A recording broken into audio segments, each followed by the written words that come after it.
अच्छा, एक बहुत ही इम्पॉर्टेंट पॉइंट जो हम इस असाइनमेंट में डिस्कस करेंगे, डेटा फिल्टर्स की असाइनमेंट है।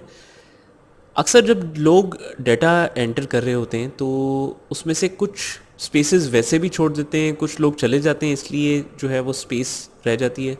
लेकिन जो स्पेसेस होती हैं वो एक्सेल में समझ लें नहीं होनी चाहिए, क्योंकि उसमें डेटा सिलेक्शन में भी प्रॉब्लम आता है। आपको याद होगा कि जब मैंने आपको बताया था शुरू में कि आप एक कंटिन्यूस सीरीज ऑफ डेटा, आप एक सेल को सिलेक्ट करके कंट्रोल शिफ्ट डाउन करके नीचे तक सिलेक्ट कर सकते हैं, लेकिन अगर ब्लैंक्स होंगी तो वो भी नहीं सिलेक्ट होंगी।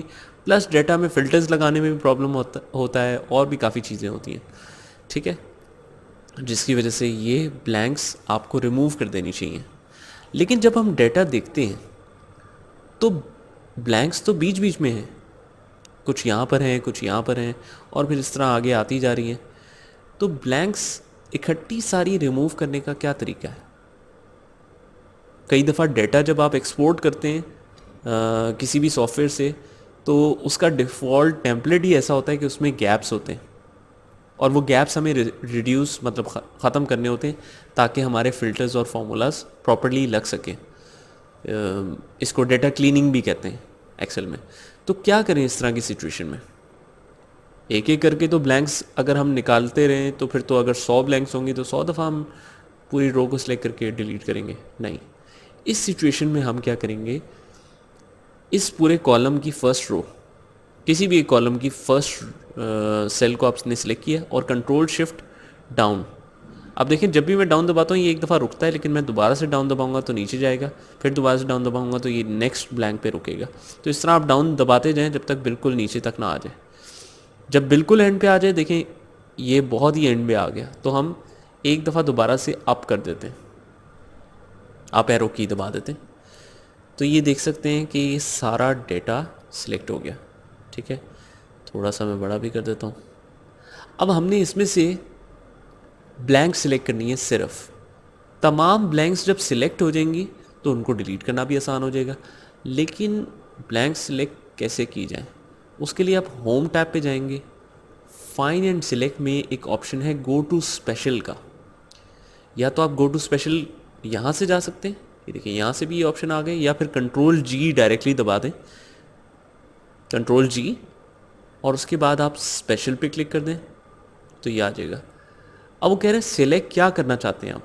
हम कहते हैं हम तमाम ब्लैंक सिलेक्ट करना चाहते हैं।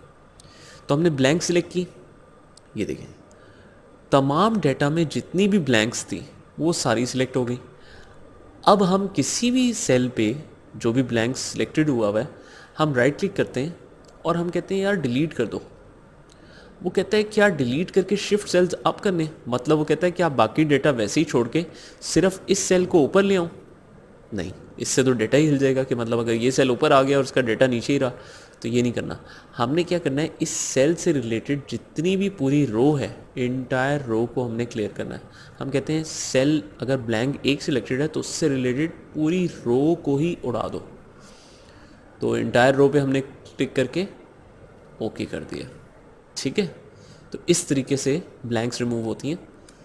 ज़रा दोबारा से एक शॉर्ट समरी बता देता हूँ। ब्लैंक्स रिमूव करने के लिए आपने किसी भी कॉलम के फर्स्ट सेल पे आना है, कंट्रोल शिफ्ट डाउन डाउन तब तक दबाते रहना जब तक नीचे तक ना आ जाए। जब नीचे एक दफ़ा आ जाए तो अप एरो की वापस दबाएंगे, कंट्रोल शिफ्ट होल्ड ही रखना है, और उसके बाद हमने कहीं इसमें रह के कंट्रोल जी दबाना है, स्पेशल में जाना है, ब्लैंक सिलेक्ट करनी है, ओके करना है, और किसी भी ब्लैंक को जो भी सिलेक्टेड है उस पर राइट क्लिक करना है, डिलीट करना है। वो कहेगा शिफ्ट सेल्स अप तो नहीं करना, हम कहेंगे नहीं, इसके हिसाब से पूरी रो को डिलीट कर दो। ओके किया, ये सारा डेटा ऊपर आ गया। ठीक है, तो ये एक बहुत ही बेहतरीन ट्रिक है। आगे आपको सिचुएशंस इस तरह की आ सकती हैं प्रैक्टिकल लाइफ में जिसमें आपको इसकी इम्पोर्टेंस का अंदाज़ा होगा। ठीक है, तो यहाँ तक ये प्रैक्टिस कर लें, उसके बाद नेक्स्ट असाइनमेंट की तरफ मूव करते हैं।